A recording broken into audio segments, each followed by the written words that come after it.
habitual de clase por este medio. Nosotros vamos a subir la link de acceso a la clase en el aula virtual. Ahí está el aula, hemos incorporado un mensaje de bienvenida y explicitamos dónde van a quedar las clases. Además,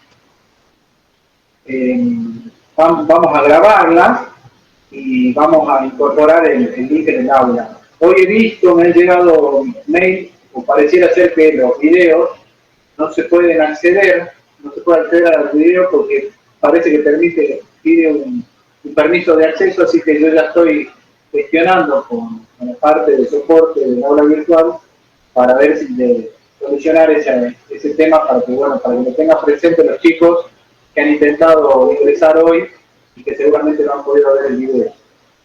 La idea que tenemos, o la planificación que hemos elaborado junto con el doctor Urueta y el doctor Mármol, bueno, disculpen a todos, todavía no me presenté. Bueno, mi nombre es Martín Sodero, soy abogado, integro la cátedra junto al doctor Mármol y al doctor Fernando Zurrueta, que hoy está aquí presente con nosotros para esta clase.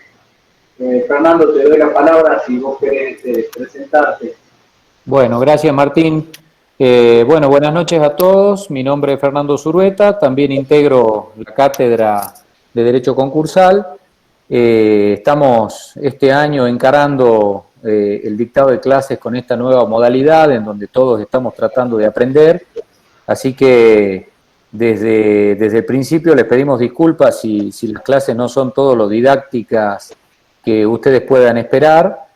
Sin perjuicio de eso, estamos a disposición para las críticas, para las sugerencias, y en estas pocas clases que vamos a tener este año, poder desarrollar por lo menos gran parte del programa o las partes más importantes.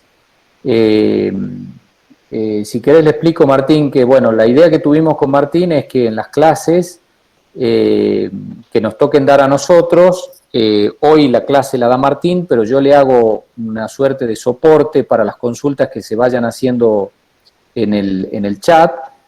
Esas consultas se pueden ir evacuando o bien se hace alguna pausa y se las responde. A nosotros nos toca desarrollar la parte como ustedes saben, la materia se divide en dos materias en realidad. Una es títulos de crédito, títulos cambiarios, y otra es concursos y quiebras.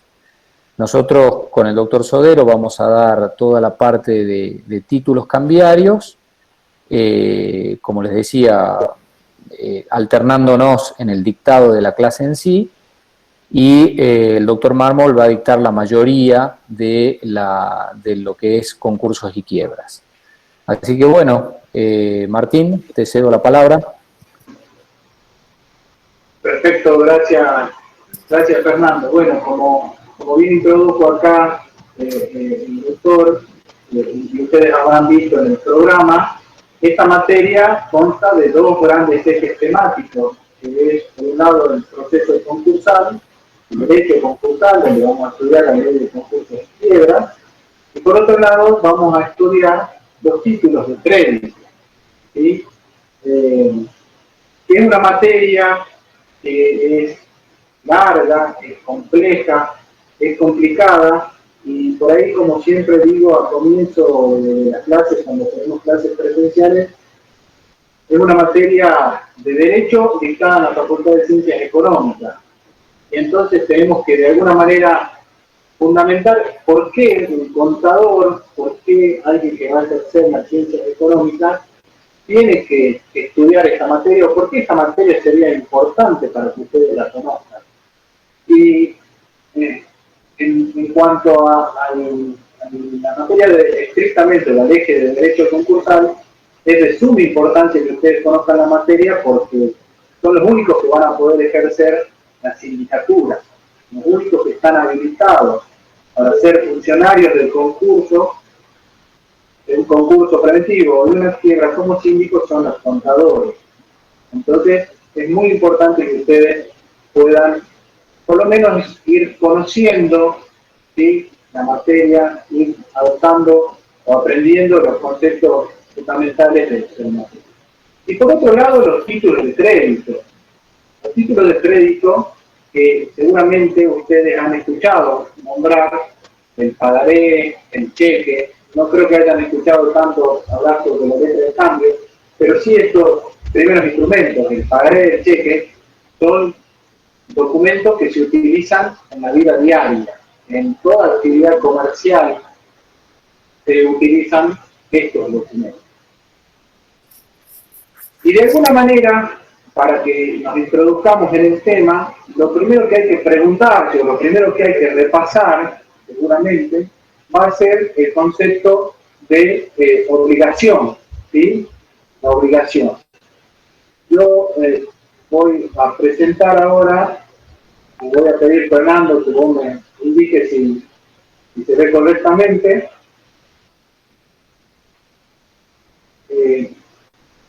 Aquí. Sí, se ve el artículo 724, Código Civil y Comercial. Perfecto, bueno. No quiero ingresar, digamos, en el concepto, directamente en definir a los títulos de crédito sin antes, de alguna manera, repasar lo que seguramente ustedes vieron cuando estudiaron Derecho Privado, ¿no? Cuando estudiaron el Derecho Privado, seguramente estudiaron la obligación regulada por el Código Civil en el artículo 724. Y el concepto de obligación es la existencia de una relación jurídica en virtud del cual el acreedor tiene un derecho, tiene el derecho a exigir del deudor una prestación destinada a satisfacer un interés lícito. Y en caso de que el deudor no cumpla frente al incumplimiento por parte del deudor, el acreedor tendrá derecho a obtener de manera forzada la satisfacción de ese interés. Cuando decimos de manera forzada, no le decimos en el sentido de que va a utilizar la fuerza física para poder exigir el cumplimiento de la obligación, sino que va a tener los mecanismos, las acciones necesarias para que dirigirse a tribunales a exigir que un juez condene al deudor a cumplir con el objeto de la prestación. Esto es importante que nosotros repasemos este concepto para que siempre tengamos en cuenta que vamos a tener un acreedor. En el caso de los títulos de crédito vamos a hablar del portador legítimo del documento, ¿sí? Vamos a tener un deudor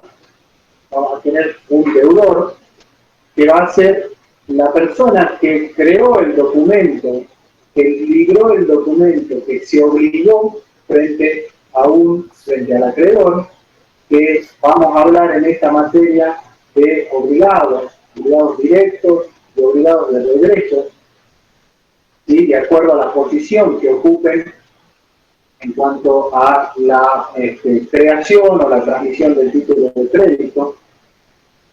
Siempre va a haber un objeto de esta obligación, una prestación, como decía acá el concepto que da el Código Civil y Comercial, que tiene que ser, como ustedes saben, lícita, tiene que ser jurídicamente posible, tiene que ser determinada, determinable y susceptible de valoración económica. En nuestra materia, cuando hablemos de títulos de crédito, el objeto de la letra de cambio, del cheque y del pagaré siempre va a ser la de pagar una suma determinada de dinero, ¿sí? A lo largo de la materia, a medida que vayamos avanzando con el desarrollo de las clases, vamos a ir estudiando cada una de estas situaciones. Y por último, también para que exista una obligación, debe existir causa para que una persona se obligue. La causa es el hecho, el acto jurídico idóneo que es capaz de producir esa obligación. ¿Cuáles son los ejemplos que podemos dar a las causas de existencia de una obligación va a ser un contrato. La fuente de la obligación puede ser un supuesto de responsabilidad civil y la declaración unilateral de la voluntad. Pensemos en un acto ilícito, cuando provocamos un daño porque tenemos un accidente de tránsito, eso genera la obligación por parte de la persona que causó ese daño de responder, ¿sí? Tiene una obligación de satisfacer una prestación, pagar los daños y perjuicios. En nuestra materia, ¿sí?, vamos a estudiar los títulos de crédito, ¿sí? Los títulos de crédito. Y el primer punto del programa les hace referencia a la terminología que se utiliza en esta materia. Y ha habido distintas maneras de referirse a este tipo de documentos, a este tipo de títulos. Se habla, por un lado, de títulos de crédito, también se habla de títulos valores, o también podemos hablar, algunos autores utilizan la terminología de título circulatorio. No todos están de acuerdo, porque hay algunos que sostienen que si utilizamos la palabra o la terminología título de crédito, dejamos afuera aquellos documentos en el cual la obligación no consiste en pagar una suma determinada de dinero, por ejemplo, las acciones, y si utilizamos título de valor, dejaremos afuera otras obligaciones que en definitiva también estarían incluidas. Por ende, o la mayoría de los autores hacen referencia a que sería mejor hablar de papeles de comercio o títulos circulatorios, porque en ellos se hace mayor hincapié en una de las características fundamentales que tienen los títulos de crédito, que es su circulación.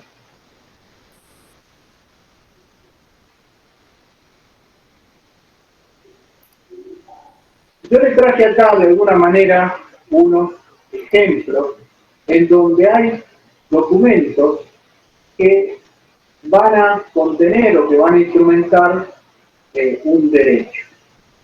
Cuando hablamos de título de crédito, vamos a definirlo, conforme lo dice Vivante desde hace mucho tiempo, como el documento necesario para ejercer el derecho literal y autónomo en él expresado. Estamos hablando, y así también lo indica el programa, en la segunda parte de la polilla número 1, de que en el documento existen dos elementos. Un elemento real, que es la cosa, el instrumento, el documento, en términos coloquiales.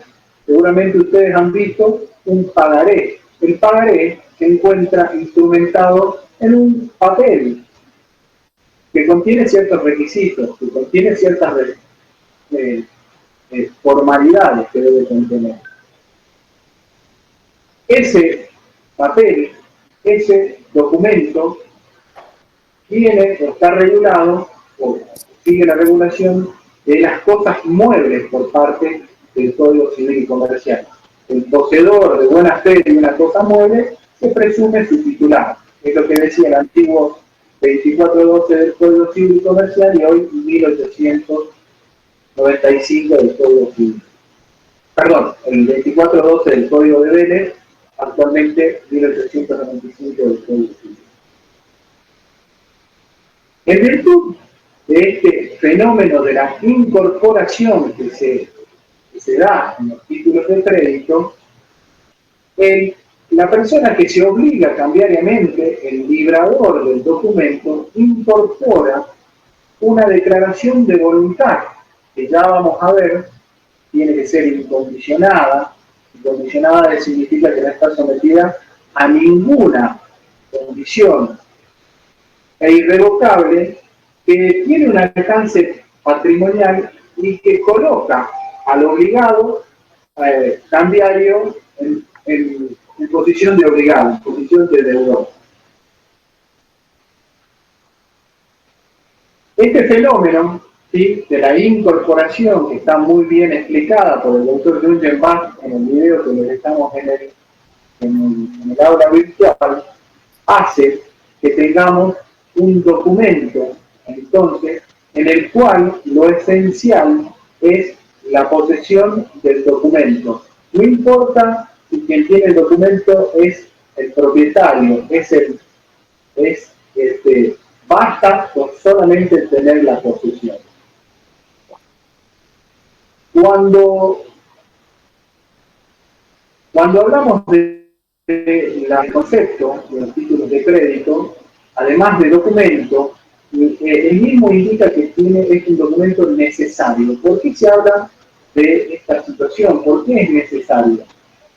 Porque para poder exigir el cumplimiento de la obligación que va a estar documentada, para poder exigir ese derecho que se incorporó en la cosa, la persona que lo exija necesariamente tiene que tenerlo en su poder. ¿Por qué? Porque si no lo tiene, no podrá exigir el cumplimiento de la obligación. Como ustedes saben, las obligaciones tienen un plazo de vencimiento. Ya vamos a ver en el transcurso de la materia que en los títulos de crédito tienen 4 formas de vencimiento. Pero cuando yo me obligo, en términos generales, tengo un plazo. Voy a pagar en 10 días, voy a pagar en 15 días. Y cuando se produce ese vencimiento, el acreedor lo que puede hacer es exigirme el cumplimiento. Frente a esa situación vamos a tener 2 posibilidades. O el deudor honra, cumple con las obligaciones que asumió, o derechamente no la cumple. En ese supuesto, ¿sí?, cuando el acreedor vaya a exigir el cumplimiento de la obligación asumida en un título de crédito, va a tener que demostrarle que es el poseedor de ese documento. ¿Por qué? Porque los títulos de crédito, como lo veremos a lo largo de esta materia, tienen una finalidad que es la de circular. Se pueden transmitir, y la legislación cambiaria que está prevista en el decreto ley 5965 del año 63 establece facilidades para su transmisión, ¿sí? Los títulos de crédito, ya les voy a poner un ejemplo, pueden transmitirse de manera rápida y sencilla mediante un endoso o la mera tradición de la cosa en algunos títulos. Este documento necesariamente tiene que estar en poder de una persona al momento de que se produzca el vencimiento, y si no lo tiene, no podrá exigir el cumplimiento de la obligación.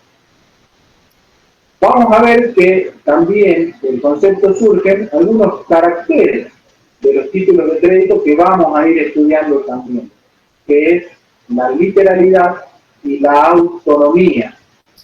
Todo el derecho que puede exigir el portador del documento, quien resulte este acreedor de la obligación cambiaria, va a surgir del tenor literal del documento, con precisión, su contenido está precisado en el texto del documento.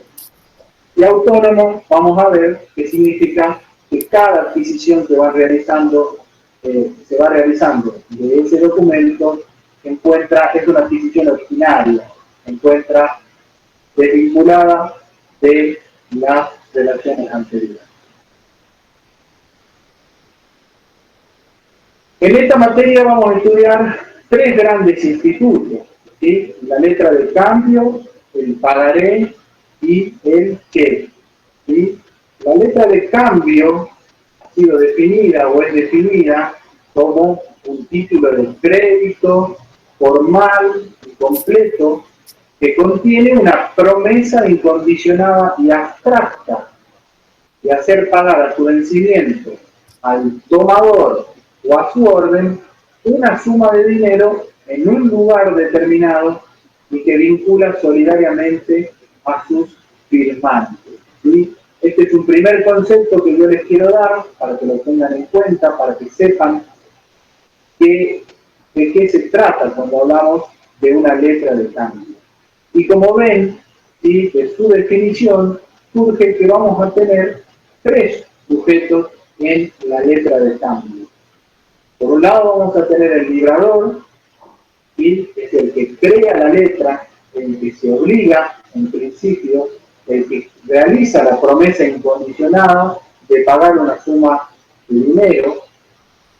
El girado, ¿sí?, es esta persona que va a pagar la letra de cambio al vencimiento.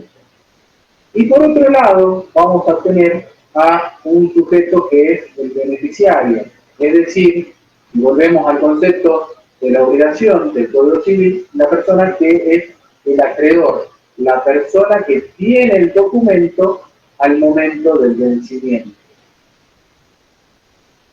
El librador, ya lo vamos a ver, pero de alguna manera quiero ir transmitiéndole algunos conceptos que vamos a ir desarrollando a lo largo de la materia. Va a ser un obligado de regreso, el girado va a ser el obligado directo y principal obligado al pago en caso de que acepte la letra de cambio.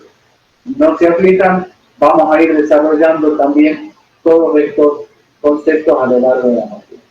Y el beneficiario, como les decía, es aquella persona que al momento del vencimiento de la obligación tiene en su poder el documento. Otro de los títulos de crédito que vamos a estudiar es el pagaré, ¿sí?, que es un instrumento muy usual que seguramente ustedes han escuchado hablar o han tenido en su poder, en sus manos, no sé ustedes, algún familiar, algún pariente, puede haber tenido en su poder un pagaré o debe haber escuchado sobre este título. A diferencia de lo que se veía en la letra de cambio, acá no tenemos ya dos sujetos, no tenemos tres sujetos, sino que tenemos tan solo dos en un principio. El librador, ¿sí?, que va a ser el obligado directo, el que crea, el que incorpora en el documento una promesa incondicional y abstracta de pagar una suma determinada de su dinero a su vencimiento, vinculando solidariamente a quien intervenga en su transmisión. Y por otro lado, el beneficiario. Siempre al menos va a haber dos personas. El título de crédito luego podrá transmitirse por la vía del endoso, y luego también las estudiaremos, y podrán incorporarse nuevos sujetos que van a quedar vinculados solidariamente. Ya vamos a hacer referencia a esta característica. Como pueden ver de las definiciones que acabamos de dar, acá la diferencia está en que el librador es quien promete pagar esa suma determinada de dinero al vencimiento. En cambio, en la letra de cambio, si ustedes leen la definición, van a ver que es hacer pagar a su vencimiento al tomador o a su orden una suma de dinero. El librador promete que al momento de su vencimiento otra persona, que es el girado, va a pagar esa suma de dinero. Con relación a los antecedentes históricos de la letra de cambio, para que ustedes puedan entender cómo funcionaba desde sus orígenes, recomiendo la lectura del artículo de doctrina que está en el aula virtual, que muy claramente el doctor Francisco Dulles-Bach lo explica.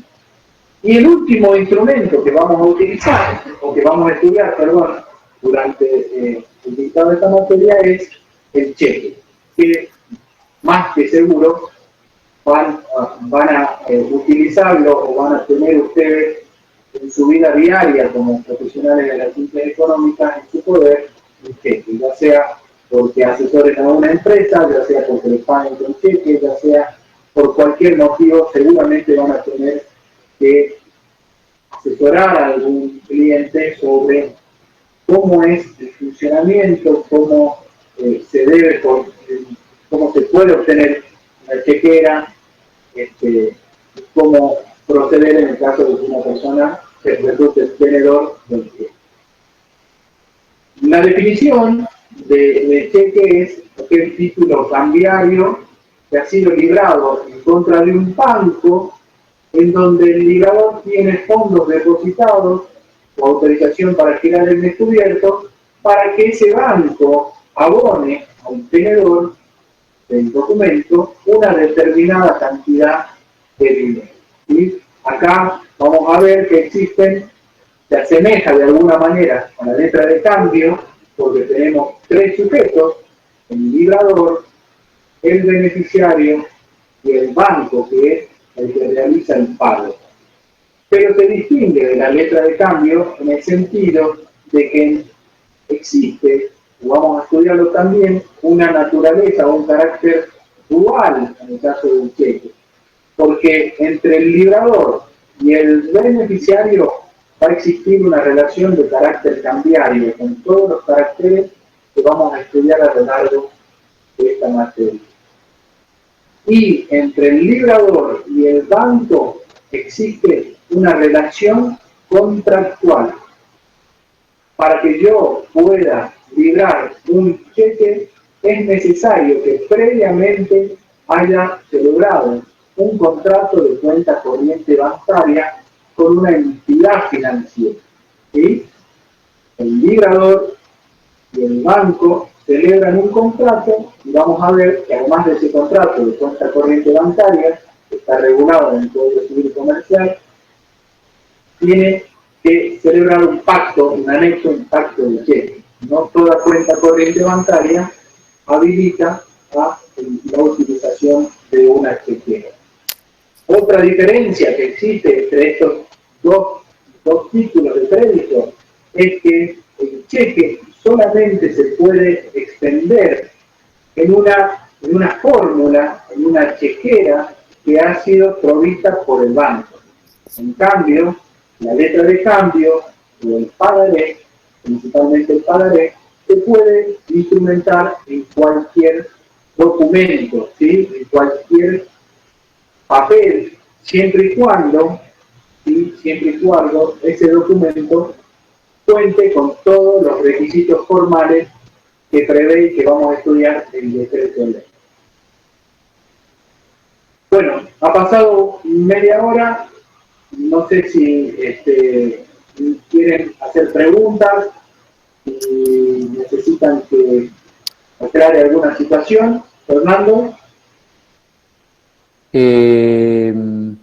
No, hubo una sola pregunta que se refería a la literalidad, al tenor literal, pero acto seguido vos expusiste la explicación.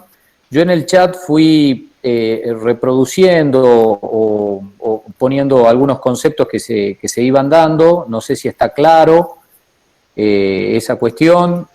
No han habido muchas consultas en el chat.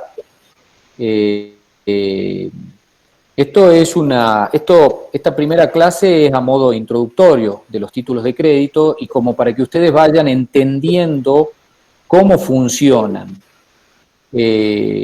De lo que se trata es de incorporar un documento en el mercado, digamos, que contiene una obligación, que es una obligación de dar una suma determinada de dinero de antemano, y bueno, y estos documentos están exhaustivamente regulados en la ley cambiaria y en el Código Civil y Comercial para dar certeza a su circulación.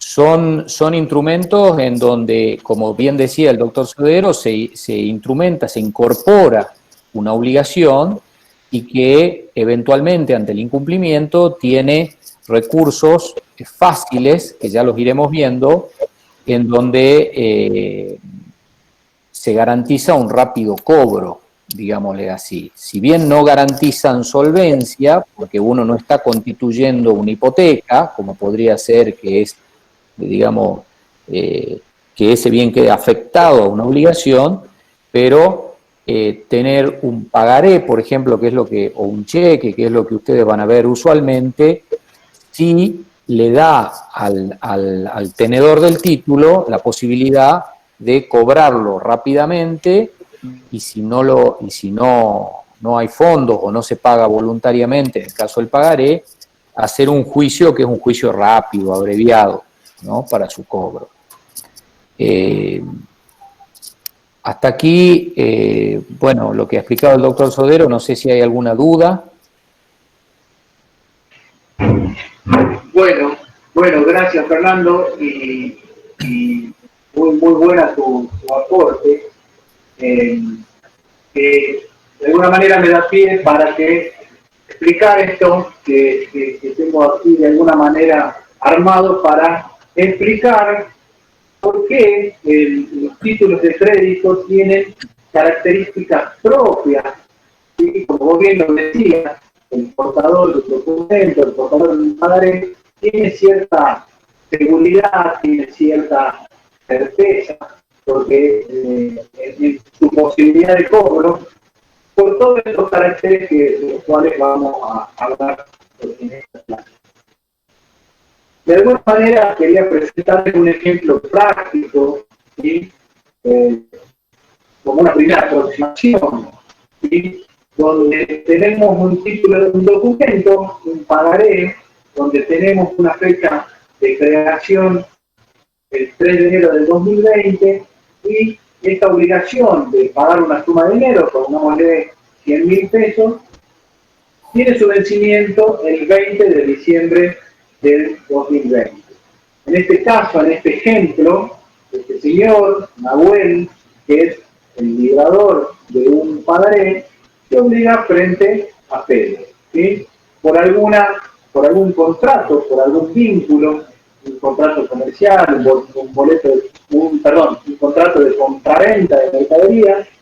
Pedro resulta ser proveedor de Nahuel. Nahuel no tiene dinero para pagar de contado esa mercadería que está requiriéndole, y se ofrece abonarla, y el 20 de diciembre del 2020. Y para ello extiende, documenta, instrumenta esa obligación en un pagaré, ¿sí? Nahuel, ¿sí?, Pedro, que resulta el acreedor de ese documento, tiene dos opciones, ¿sí? Tiene dos opciones. O se queda con ese documento, se queda con el pagaré, esperando a que se produzca el vencimiento del plazo, es decir, que llegue el 20 de diciembre del 2020, para que en ese momento recién ir a exigirle el cumplimiento de la prestación a Nahuel y exigirle el pago. Pero como Pedro es un comerciante y tiene un contrato de alquiler donde tiene que pagar ese contrato de alquiler y no tiene dinero, puede o podría, ¿sí?, utilizar ese documento para abonar una determinada obligación, ¿sí? No abonar, pero sino para decirle, por ejemplo, un caso práctico, ¿sí? Esta persona, ¿sí?, celebra con Pedro también un contrato en virtud del cual Pedro ahora es el obligado, y él asume una obligación en relación con Sonia, no tiene el dinero necesario para pagar esa obligación, y le ofrece a esta persona endosarle el documento, entregarle ese documento como forma de pago. Recordemos que en toda la actividad comercial, la misma se desarrolla de manera ágil.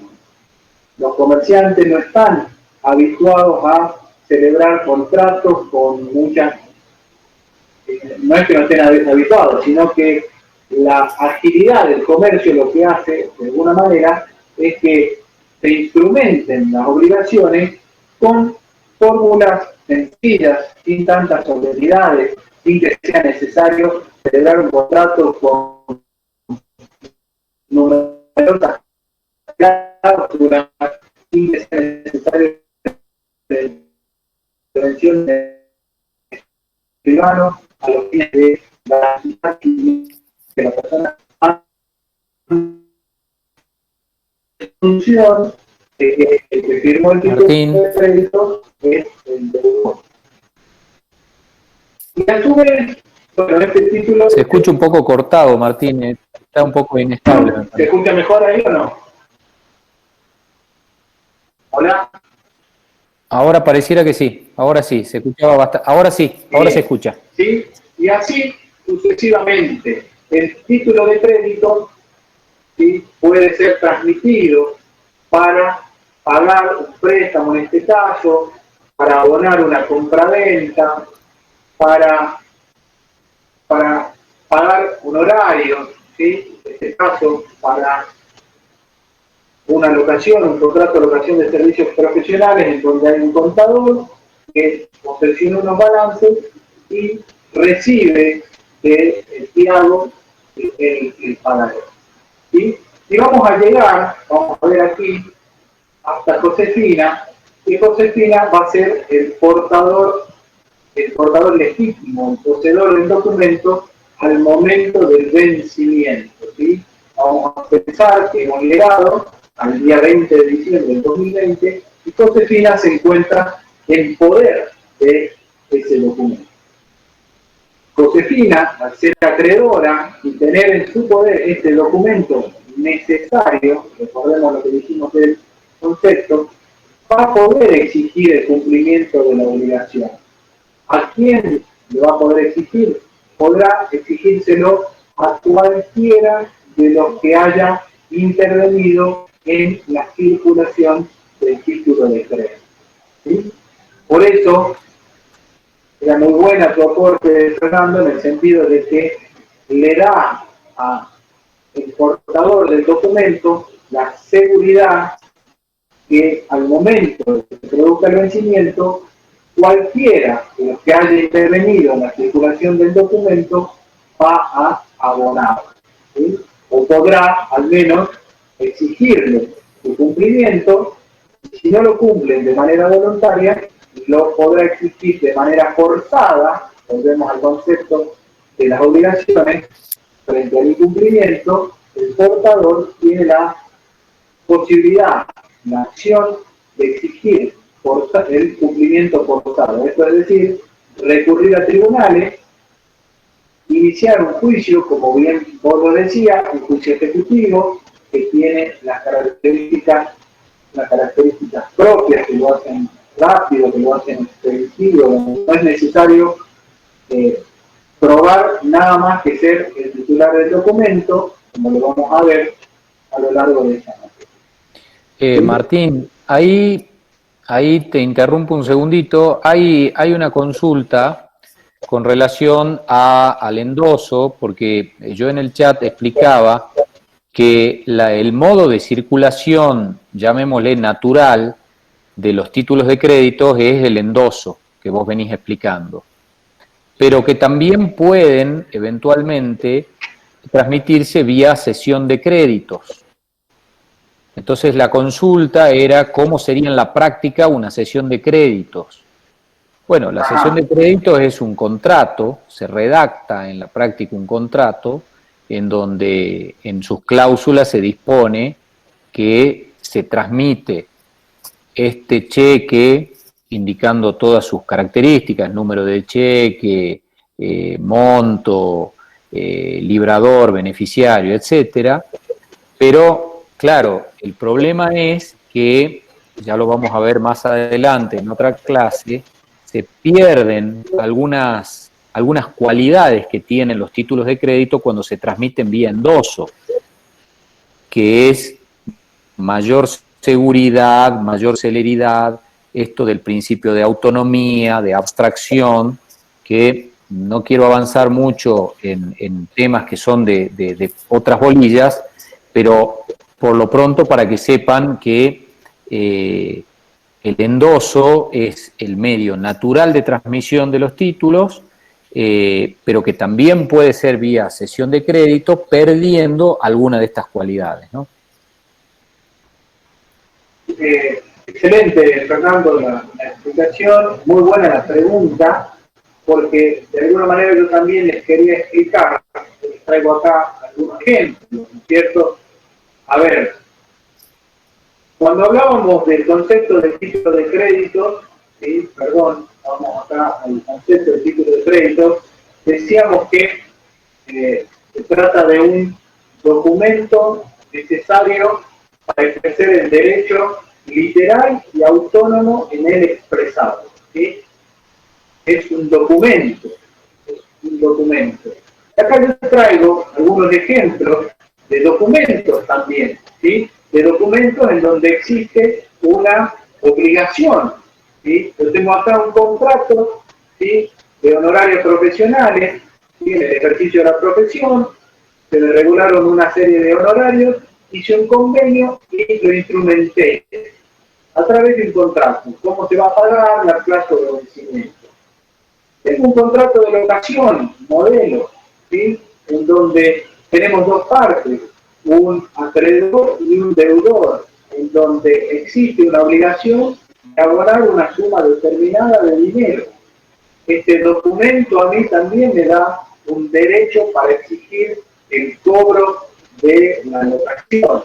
Y si no paga, podré recurrir a la justicia para exigir su cumplimiento.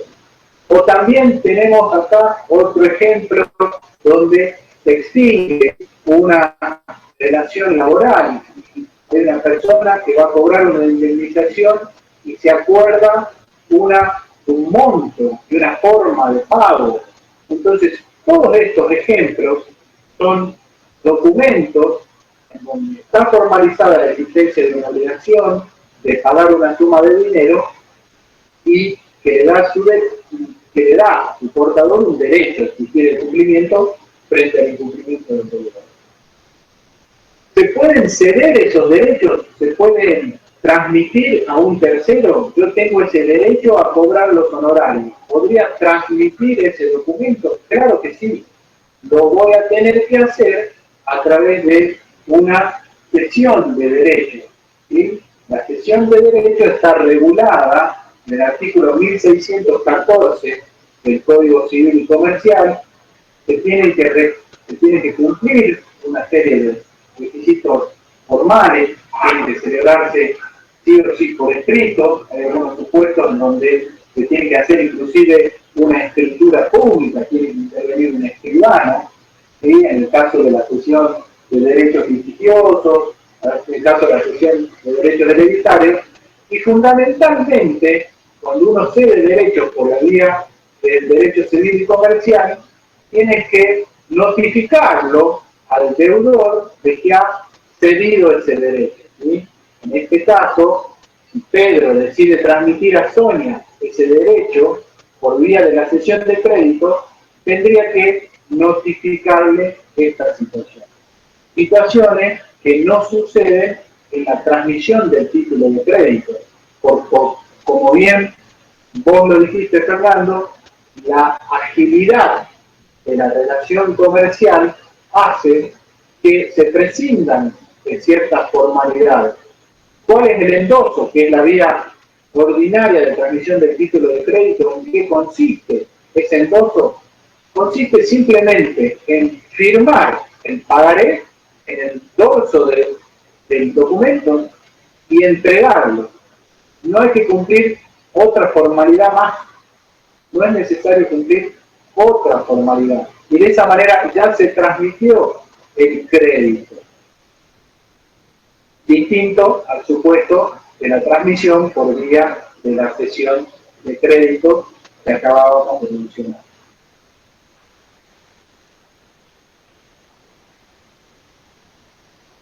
Bueno, seguimos de alguna manera con los caracteres de los títulos de crédito, porque estos documentos que vamos a estudiar en la letra de cambio, el pagaré y el cheque, tienen ciertas características que son propias y que las distinguen de las otras obligaciones, de los otros contratos.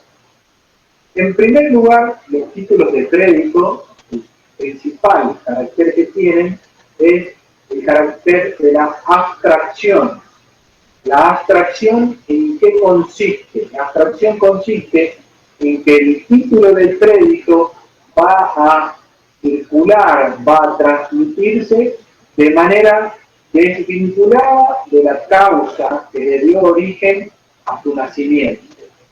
¿Sí? Esto está previsto en el artículo 18 del decreto ley. ¿Sí? ¿Qué significa esto de la abstracción? Para que nazca un título de crédito, para que se origine un título de crédito, siempre existe una causa. Volvemos al origen de esta clase, como vimos, las obligaciones que siempre tenía un sujeto, un acreedor, un deudor, una prestación y una causa de obligación. No existe una obligación sin causa, siempre tiene que haber un motivo por el cual la persona se obliga, en este caso cambiariamente. En nuestra materia, la causa, el origen, el contrato que ha dado nacimiento, que fue celebrado con una compraventa, o si fue celebrado por un contrato de locación, por un préstamo, por un mutuo, por lo que fuere, no nos interesa cuál ha sido la causa de la obligación. Y el documento va a circular de manera desvinculada, que traspasa entre los distintos transmitentes y sin importar cuál ha sido la causa. ¿Esto por qué? ¿O cuál es la finalidad de este carácter de la abstracción? Otorgarle de alguna manera seguridad de que cuando va a exigir el cumplimiento de la obligación, no va a poder ver disminuido su derecho por la existencia de por cualquier vicisitud en las relaciones de los anteriores poseedores. ¿Y qué más? ¿Por qué es importante la abstracción? Porque el poseedor legítimo del documento, aquella persona que al momento de que se produce el vencimiento pueda exigir tiempo, va a hallarse en una situación como si hubiese contratado directamente del violador, porque ningún rol van a tener aquellas personas que han intervenido en la transmisión del documento. Para el tercero de buena fe, ¿sí?, el portador legítimo del documento, el momento de vencimiento, va a ser irrelevante si la obligación que dio nacimiento, que originó el libramiento de ese pagaré, representa, por ejemplo, el precio de una compraventa que ha sido resuelta o ha sido iniciada. ¿Qué quiere decir esto? De alguna manera me estoy adelantando, pero bueno, no importa, para que se entienda. Un ejemplo práctico, cuando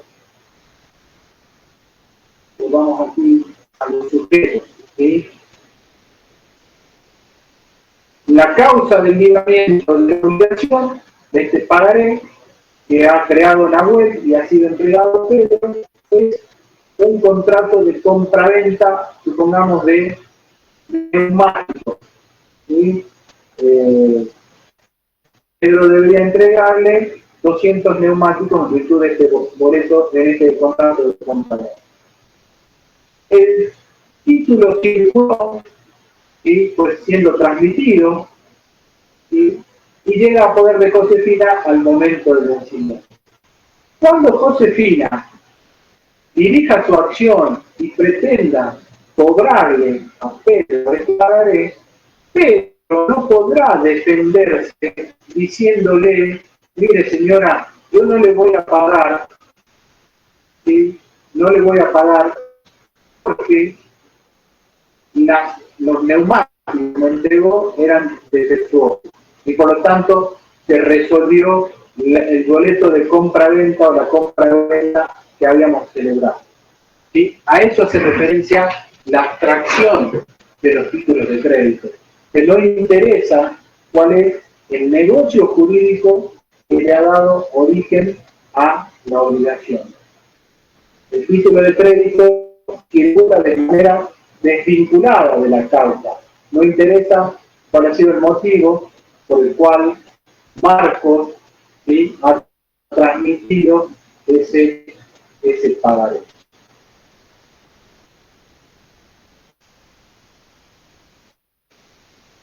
Dentro de las características propias de los títulos de crédito tenemos la autonomía.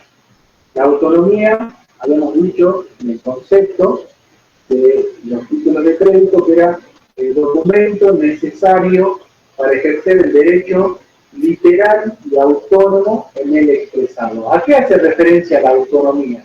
La autonomía hace referencia a que cada adquisición del título de crédito es considerada una adquisición originaria. ¿Sí? Hay dos formas de adquirir derechos, de manera derivada u originaria, y en este caso, en esta materia, la autonomía significa justamente eso, que en cada transmisión se genera un nuevo derecho, que no tiene ninguna vinculación con el derecho que tenía su transmitente. A esto se encuentra regulado en el artículo 18 del decreto ley, que establece que las personas contra quien se promueve una acción en virtud de la letra de cambio, vamos a ver que también se aplica el pagaré, no van a poder oponer al portador las excepciones que se encuentren fundadas en sus relaciones personales, ya sea con el librador o con los tenedores anteriores, en el caso que vimos recién, con las personas que intervienen en la transmisión del título de crédito. Salvo que ¿sí?, el portador haya conocido o haya actuado de mala fe.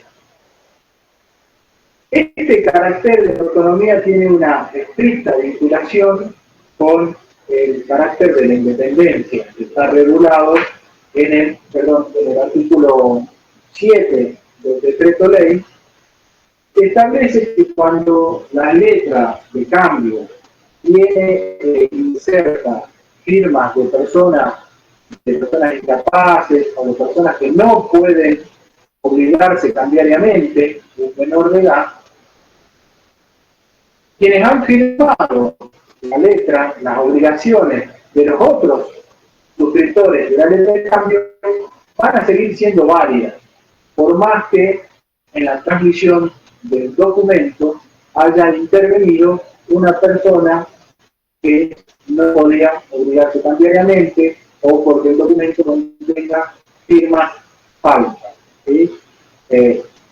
Esto también hace principalmente a la seguridad del portador del documento. Lo que quiere la legislación cambiaria de alguna manera es que aquella persona que recibe un documento en el cual se instrumenta una obligación cambiaria tenga la certeza y la seguridad de que al momento de su vencimiento va a poder exigir su cumplimiento. Y si la adquiere de buena fe, sin saber que en la transmisión intervinieron personas que no pueden obligarse cambiariamente, ello no va a afectar a la obligación asumida por el librador o por quienes han intervenido en su transmisión. Fundamental entonces, para que haya seguridad y celeridad en el tráfico comercial, es que exista también otro de los caracteres que es la literalidad. La literalidad, ¿a qué se hace referencia? Hace referencia a que el contenido, la extensión de ese derecho que yo tengo incorporado por este fenómeno que hablábamos recién de la incorporación del derecho en una cosa, va a surgir únicamente del tenor literal del documento, del instrumento. ¿Cuál va a ser mi derecho? Como portador del documento, lo voy a poder determinar de lo que está escrito en el documento. No voy a poder hacer referencia a ninguna otra cosa que no surja del documento. Ni cuál ha sido la intención, ni cuál ha sido la voluntad de las partes al instrumentar. ¿Sí? Esto es fundamental para que el poseedor del documento conozca a ciencia cierta qué es lo que va a poder exigir y que el deudor, al momento de que tenga que cumplir la obligación, no puede invocar ningún tipo de eventos o de situaciones que no surgen, que resultan extrañas de lo que está escrito en ese documento. De esta manera, ¿qué es lo que va a pasar? El portador va a tener certeza, va a tener seguridad de que el deudor, cuando sea exigido su cumplimiento, no va a poder invocar ninguna defensa, ninguna excepción que no se encuentre fundada en el tenor literal del documento. Cuando una persona resulta acreedor y exija su cumplimiento en tribunales, cuando el juez le dé la posibilidad al deudor de defenderse, este no podrá utilizar defensas que tengan que ver con situaciones ajenas al documento. Va a ser muy importante lo que se encuentra escrito en el documento. Más que importante, determinante. Y como les decía bien el doctor Zulueta, estos títulos de crédito otorgan un proceso judicial, le otorgan a su tenedor un proceso judicial que es llamado proceso ejecutivo, en el cual no hay que cumplir con ciertos requisitos que vamos a estudiar la diferenciación entre el proceso ejecutivo y el proceso ordinario. ¿Sí? Es una vía más rápida, con menores requisitos de prueba, con plazos más breves, en donde el juez no va a analizar la causa de la obligación en principio.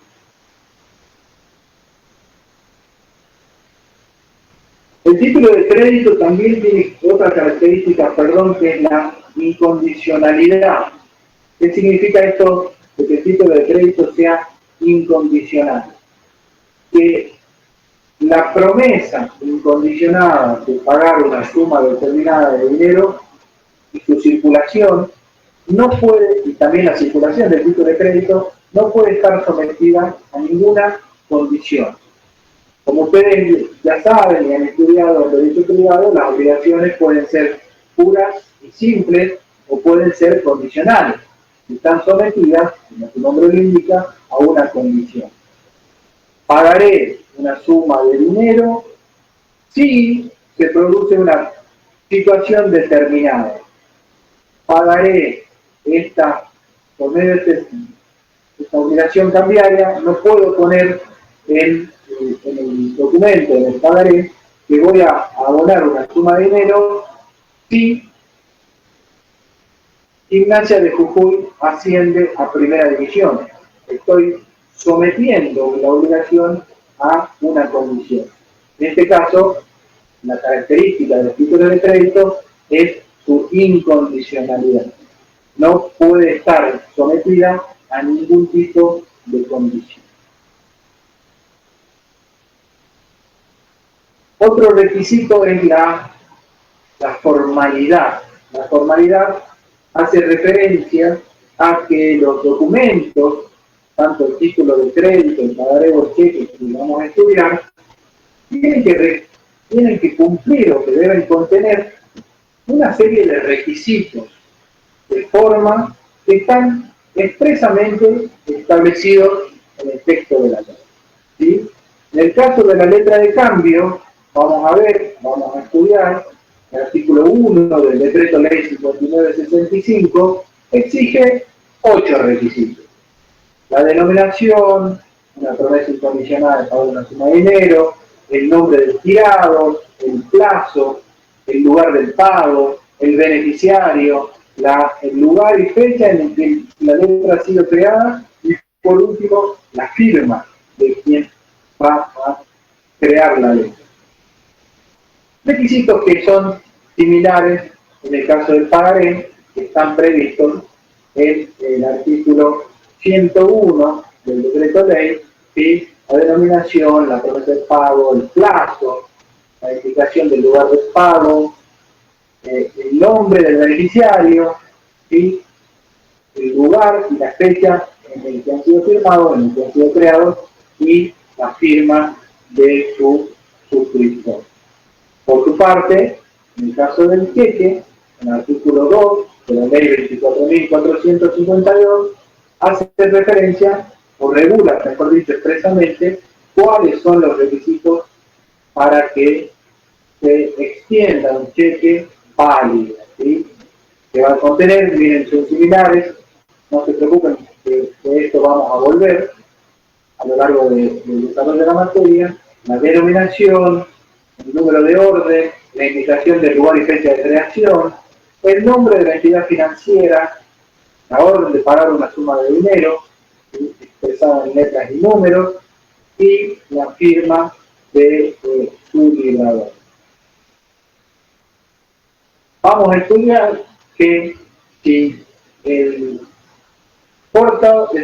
creador del documento, si el librador del documento omite cumplir con esas formalidades, no vamos a estar en presencia de una letra de cambio, un pagaré o de un cheque.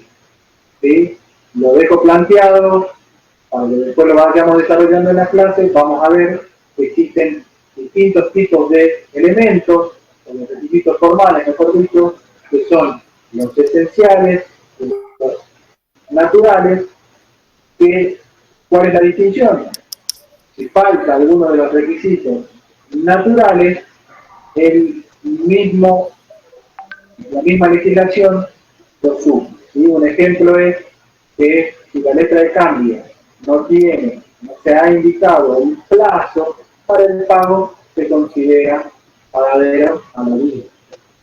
Si no tiene indicado un lugar de pago, que está designado el nombre del girado, se considera como lugar de pago, y cuando no hay lugar de creación, se entiende que ha sido creado en el lugar indicado al lado del nombre del girado.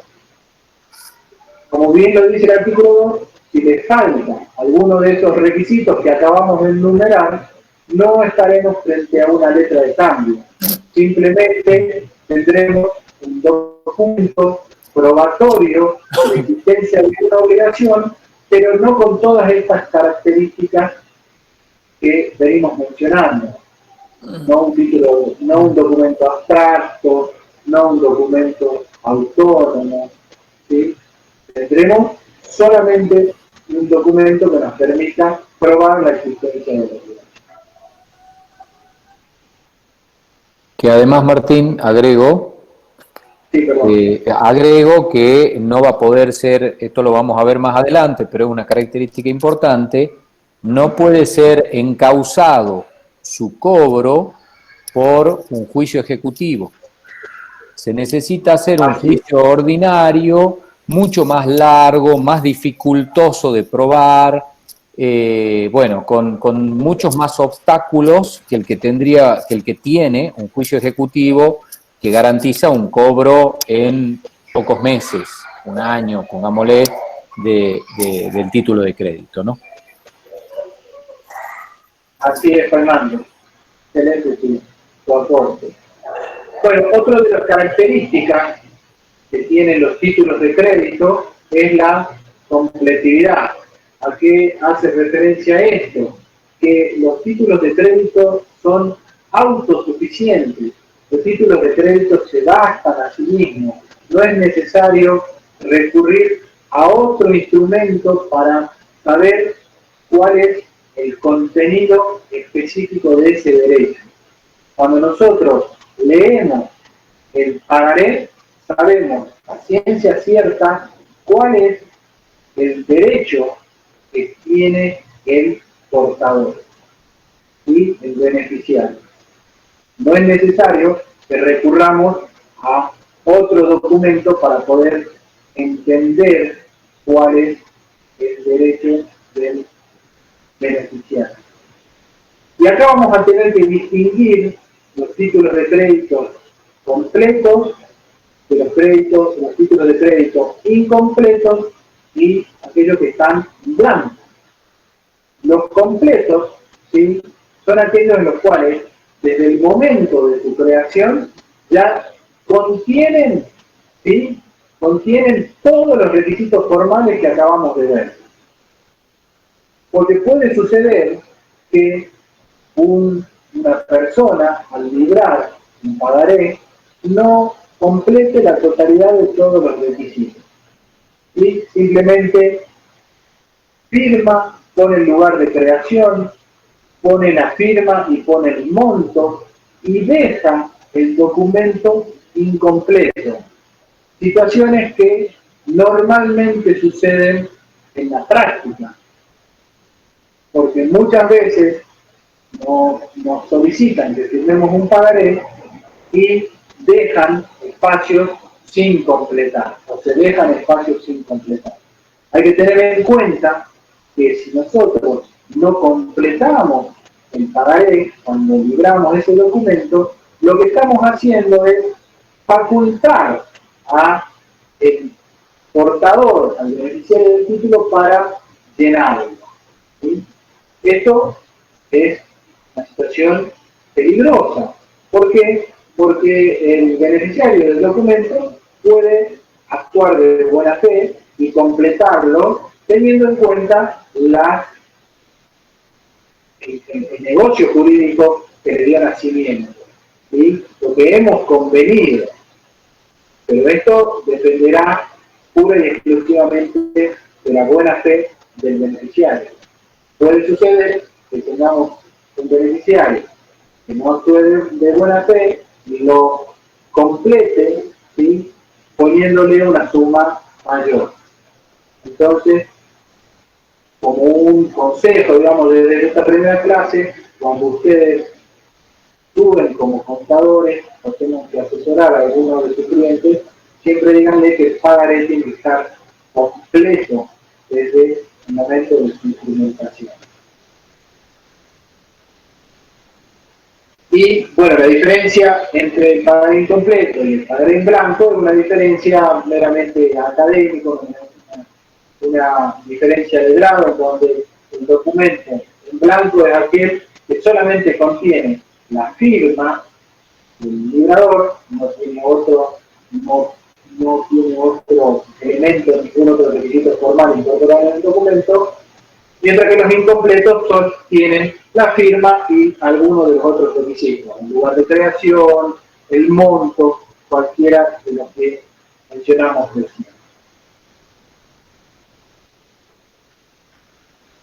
Decíamos cuando iniciábamos el concepto de estos títulos que era el documento necesario para ejercer el derecho literal y autónomo en él expresado.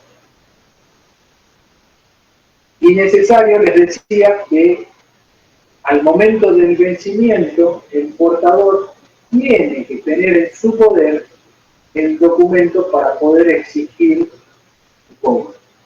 A esto hace referencia la legitimación de los títulos de crédito, que es de alguna manera la habilitación, la habilidad, el derecho que se le da al portador, al poseedor del documento, al momento de su vencimiento, para poder exigir su cumplimiento.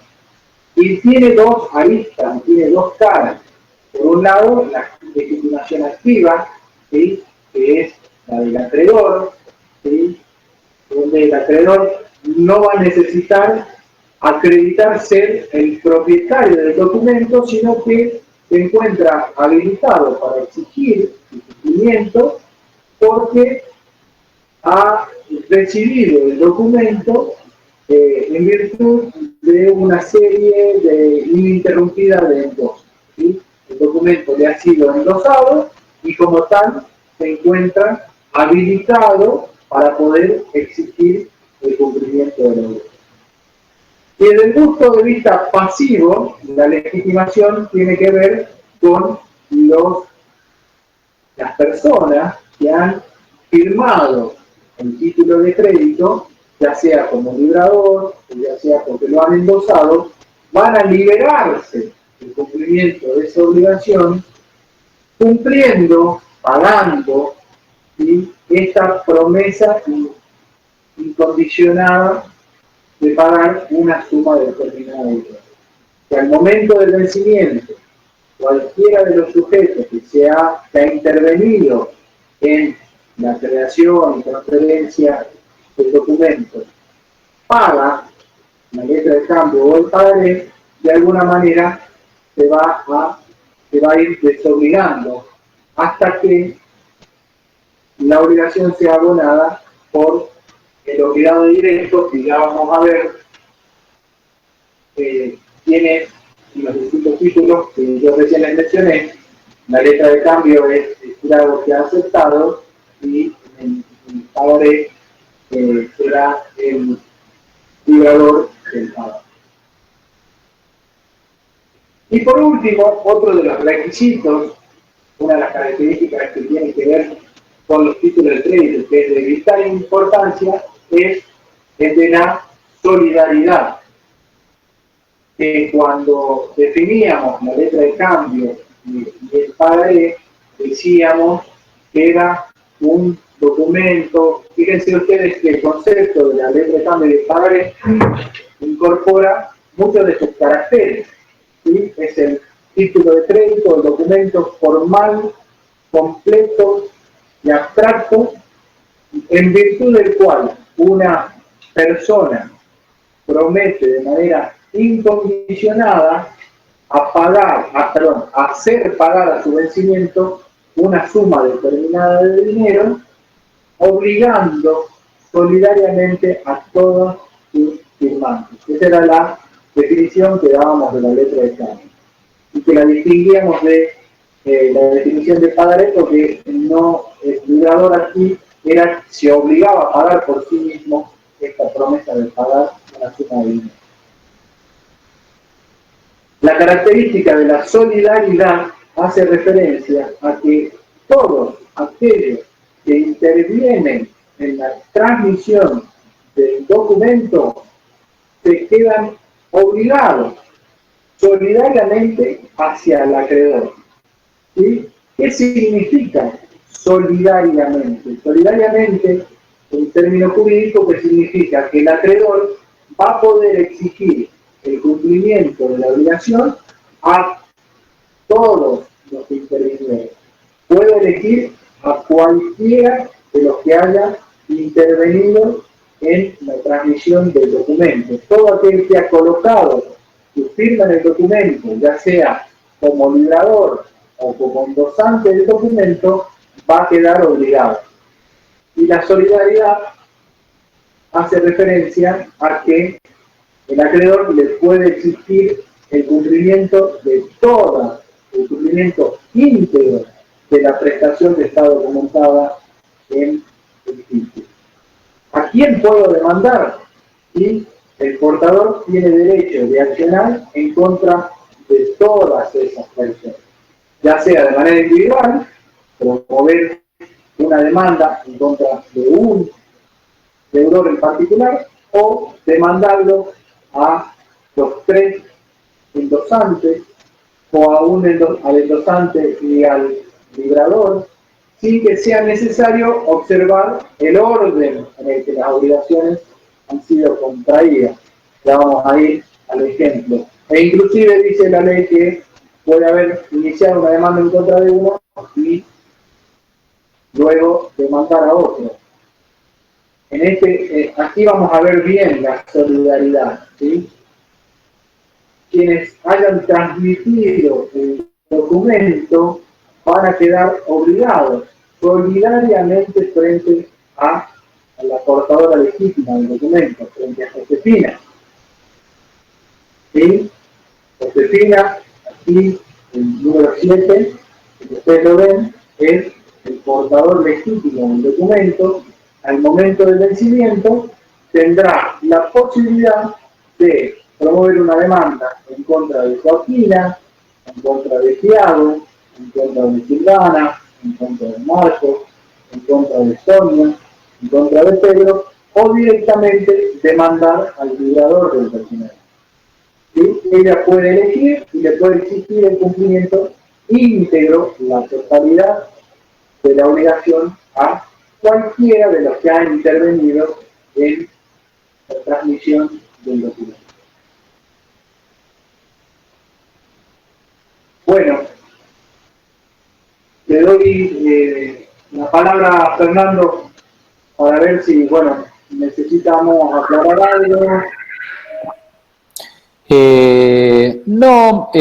Bueno, acá hay una consulta reciente que dice si puede considerarse un carácter que los títulos sean a la orden. En realidad no es uno de los caracteres que viene explicando el doctor Sodero.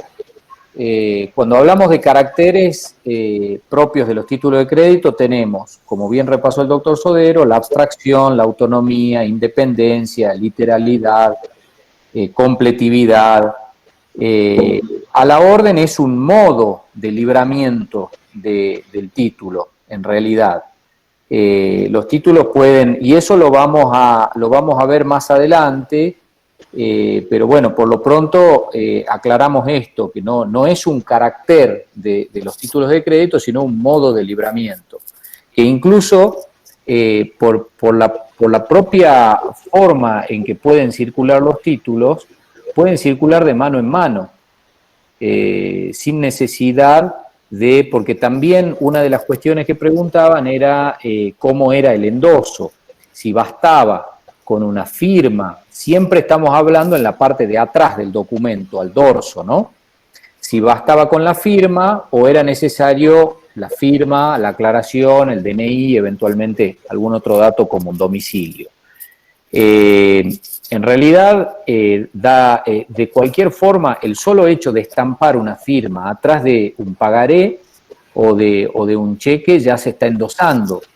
Es decir, la diferencia va a ser que si ese título se quiere nuevamente endosar, bueno, si aparecen los datos de esa persona, pues será porque será esa persona la que tenga que firmarlo, porque lo que exige la ley es que existe una serie ininterrumpida de endosos para que vaya transmitiéndose de mano en mano hasta que llega a quien es el actual portador del título. Pero yo incluso puedo poner la firma sola y entregarlo, y con eso ya estoy transmitiendo el derecho de cobro que contiene ese documento. Esas fueron las dudas que fueron planteándose a lo largo de tu explicación, Martín. Bien, ahí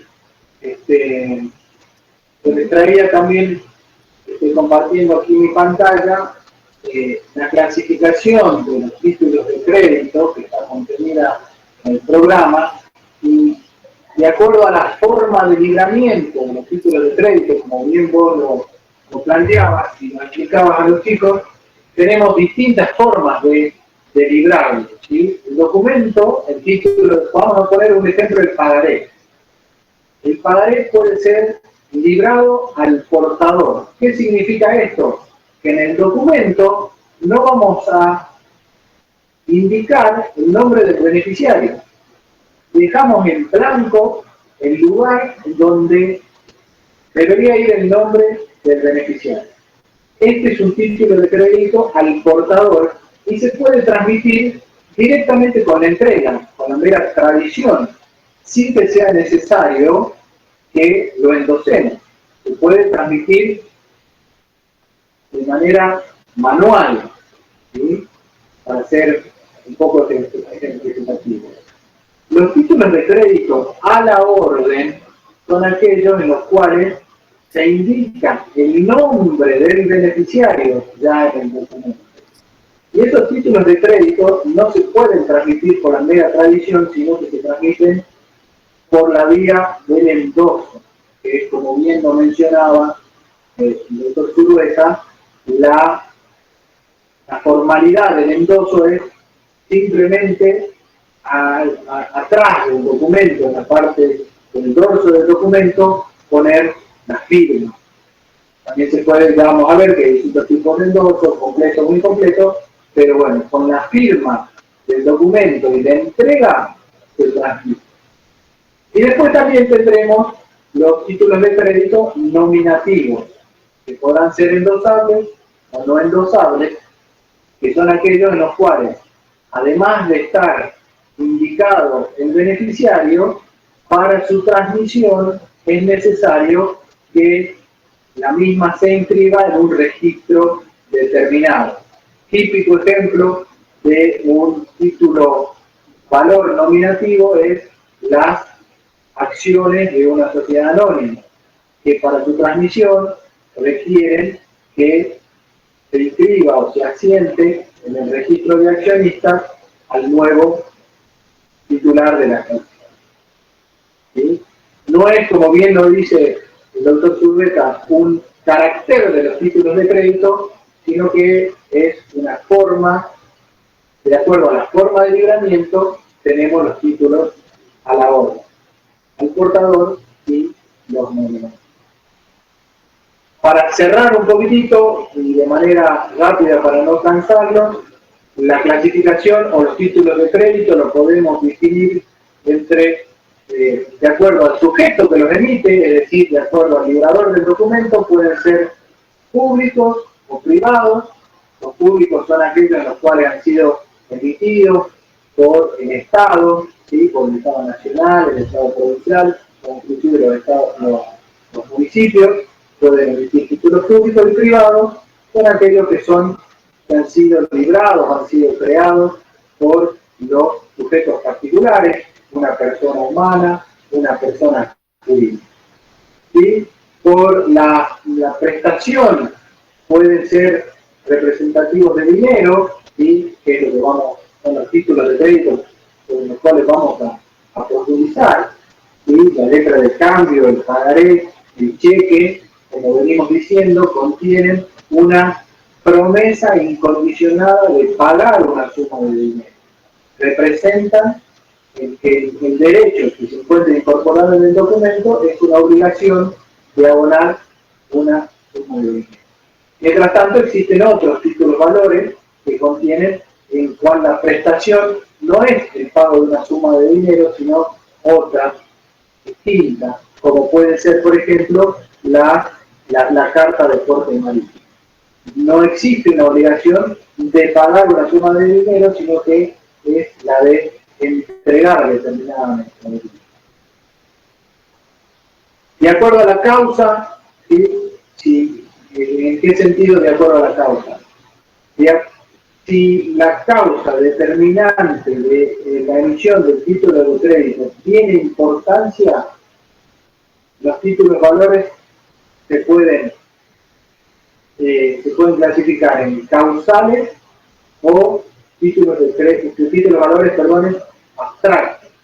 Los causales son aquellos en los cuales el origen, la relación jurídica que dio nacimiento a su emisión tiene importancia, tiene vinculación con el título mismo. Un ejemplo de estos títulos de crédito son las acciones de una sociedad anónima. La acción me da una serie de derechos, ¿sí? No solamente a obtener las utilidades, sino también a participar de las asambleas, a poder elegir las autoridades. Y esos derechos se encuentran vinculados con el estatuto, con el contrato social que dio origen a dentro de los títulos de crédito que vamos a estudiar, hay un título de crédito que es causal, que es la factura de crédito, en el cual la causa de la obligación está expresada en el mismo documento. De acuerdo a la forma de emisión, también tendremos los títulos en serie y los títulos individuales. ¿Sí? Los títulos individuales son aquellos en los cuales se emiten para una situación concreta, para un negocio jurídico concreto, como son los pagarés, como son los cheques, ¿sí?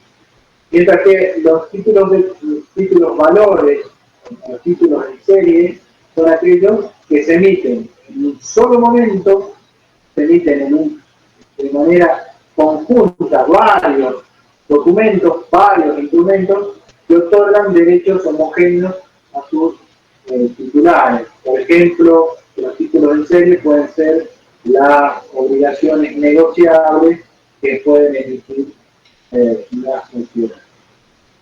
Bueno, y de alguna manera hemos desarrollado también, cuando hemos visto la completividad, los completos y los incompletos. Los completos son aquellos que son autosuficientes, que no es necesario recurrir a instrumentos extraclausurados, ¿no? Y de acuerdo a si se tienen que cumplir formalidades o no, tendremos los formales y los títulos de crédito no formales. Bueno, de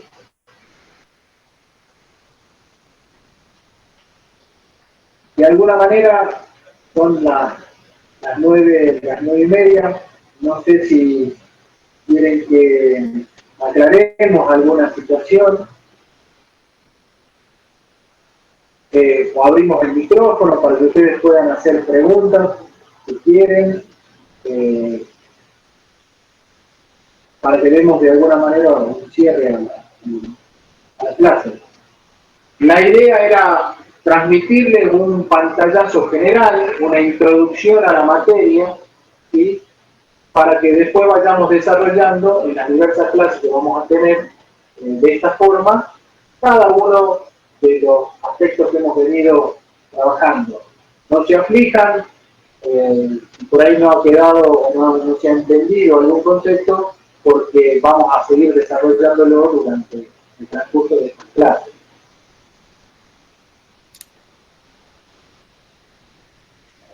Para los que preguntaron el otro día si las clases están siendo grabadas, las vamos a grabar y las vamos a dejar en audio virtual.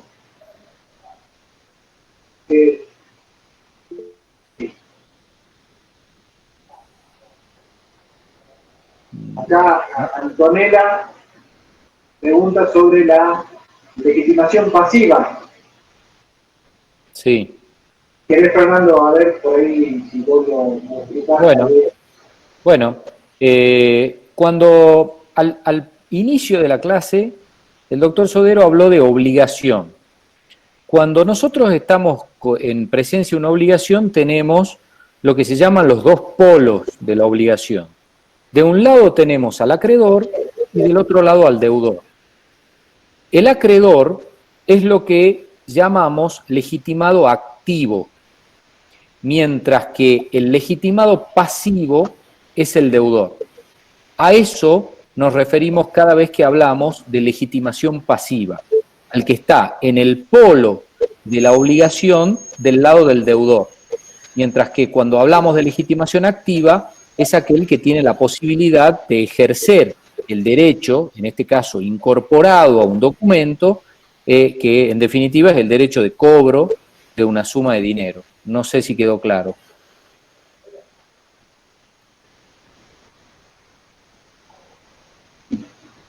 Sí, creo que aclaraste muy bien lo que son los dos polos de la obligación. Siempre va a haber un acreedor y siempre va a haber un deudor. La legitimación pasiva hace referencia de alguna manera a que el deudor, cuando cumpla la obligación, se libera, cumple con la obligación que está documentada en el título de crédito va a quedarse liberado y la extinción de la obligación se va a producir cuando pague, ya lo vamos a ver, el obligado directo. Por ahí es un poco avanzar sobre una situación que vamos a aclarar en las próximas clases, ¿sí?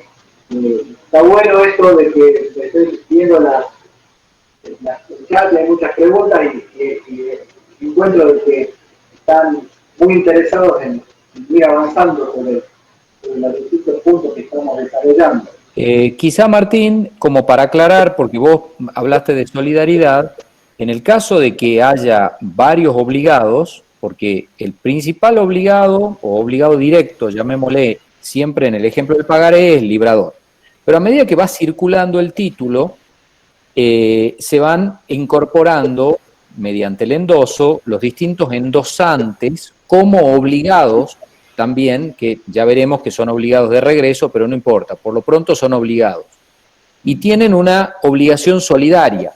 ¿Eso qué significa? Que todos están obligados por el total. Todos esos, el librador y los endosantes, son legitimados pasivos. En ese caso no vamos a tener uno solo, sino que del lado de los deudores están todos los legitimados pasivos, que son el librador y los endosantes. Era como para aclarar cuando son varios, ¿no? Así es, así es. Bueno, si les parece, cerramos aquí. En el aula virtual queda un video del doctor Ginger Paz que explica también todos estos caracteres de los títulos de crédito. Tienen la bibliografía. Les proponemos ahí una actividad, una tarea que consiste en responder un cuestionario. No se aflijan por la nota, porque este cuestionario tiene por finalidad que ustedes vayan autoevaluándose, vayan viendo cómo van aprendiendo, cómo van ingresando en el estudio de esta materia. Y son preguntas sencillas, son preguntas de múltiple opción. Ahí está determinado cuánto tiempo tienen 1 hora y media para hacerlo, son 26 o 27 preguntas. Y le ponemos una fecha que es una fecha límite con la única finalidad de que ustedes, de ayudarlos a ustedes a organizar su tiempo, ¿no? No van a tener ninguna penalidad por no responder en este plazo, pero la idea es que, bueno, ustedes vayan estudiando y puedan hacer el cuestionario hasta el 14 de agosto, para que nosotros en la próxima clase ya, con el doctor Zulueta, podamos ir avanzando sobre los otros puntos del programa. Y para poder ir avanzando sobre esos puntos, ya tienen que tener de alguna manera fijados estos primeros conceptos, estas primeras aproximaciones que hemos intentado explicar en esta clase. Cualquier duda que tengan o cualquier consulta, están habilitados también ahí los foros y bueno, vamos a contestarles ahí también en el foro.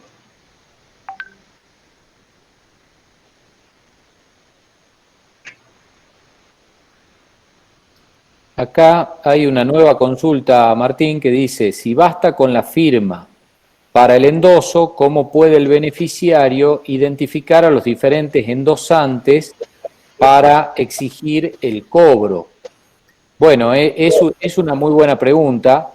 En ese caso, la verdad es que tendrá que, lo que pasa es que cuando, a ver si aclaro esta cuestión, cuando no se aclara quién es el endosante, uno sabe de quién lo recibe. Supongamos, tenemos el librador del título y un beneficiario, ¿no? El beneficiario figura en el pagaré y es ese el que estampa la firma atrás y es ese mismo el que lo entrega. Entonces, cuando yo tenga que ejercer el derecho en contra de ese endosante, ya figura en la parte de adelante del pagaré. Ahora, decía que la pregunta es buena porque si sigue circulando, suponiendo que ese endosatario nuevamente lo endosa, bueno, ahí va a faltar claramente para el sucesivo o la sucesiva persona que lo reciba ese dato. Va a tener una firma, pero no va a tener el dato de quién es, ¿no? Lo que no significa que no esté obligado el firmante, porque por el solo hecho de haber estampado la firma ya queda obligado. Será una cuestión de averiguar de quién se trata en ese caso, quien lo haya recibido en ulterior instancia. Como digo, el que primero lo recibe sabe de quién lo está recibiendo, porque es de la persona que está del otro lado del título como beneficiario. Y también el tercero o cuarto que lo reciba, si fuera la primera firma, también lo va a saber, porque figura, insisto, en el anverso del título. No sé si me explico. Sí, sí, claramente, Fernando. Por ahí, también aclarar, sí, acá dice Verónica que sí, y se aclaró, pero bueno, también está la importancia de que quien recibe el documento corrobore o controle de alguna manera de que se incorporen, cuando se le endosan, no solamente la firma, sino también el nombre, la dirección, el DNI, porque obviamente si esto va a seguir circulando, quien resulte acreedor o a quien se le transmitan de nuevo, lo primero que va a ver es decir, sí, mire, pero yo no sé a quién firmó aquí. Entonces, siempre hay que tener esa responsabilidad de que cuando uno va a recibir el título de crédito, quien lo endose lo haga de la manera más completa posible. Porque si solamente lo firma y muy probablemente después no lo pueda transmitir porque aquella persona que lo quieren entregar va a oponerse de alguna manera, a decir, mire, la verdad que no sé ni siquiera quién es el que lo empezó. Entonces esto es preferente o es preferible que el negocio sea completo.